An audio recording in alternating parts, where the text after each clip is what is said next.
So we're going to do push-ups next, having her start in standing. Reach out and up. Good. And then start to curl down. Exactly, hanging over the legs so you get a little stretch for the hamstrings here.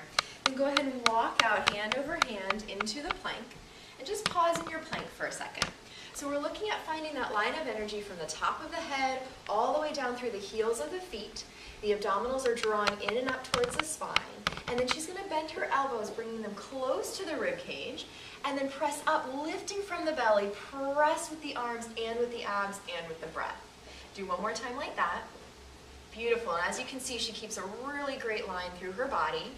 If you aren't able to go that low, which a lot of people are not able to, you can keep it really small and you still get the same amount of effort and work through the backs of the shoulders, the arms, and the core. Then to come back up, curl the chin to the chest, stretching out the spine, stretching out the back as you walk back to the feet, ground through the heels, lift the belly, and go ahead and curl all the way back up to standing. Very nice job.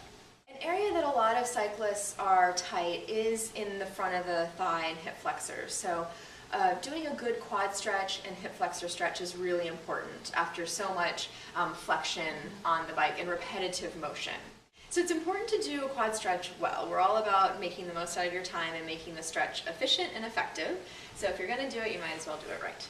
So go ahead and you can hold on to this, come onto this side, and just hold on to something for balance if you need. And we'll have you bend your right knee, just going into a regular old quad stretch.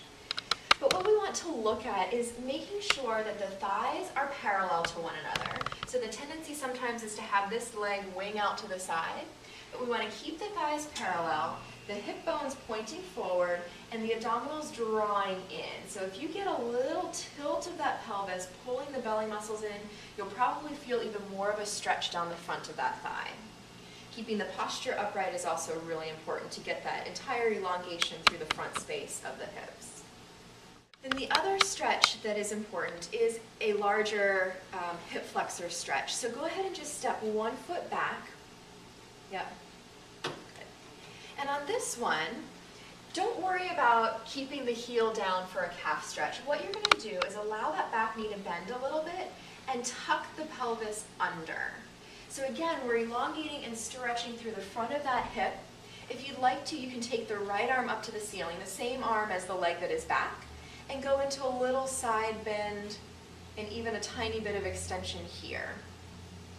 Good. So again, we're stretching higher up into the core, into the hip flexor area in this stretch. And go ahead and rest.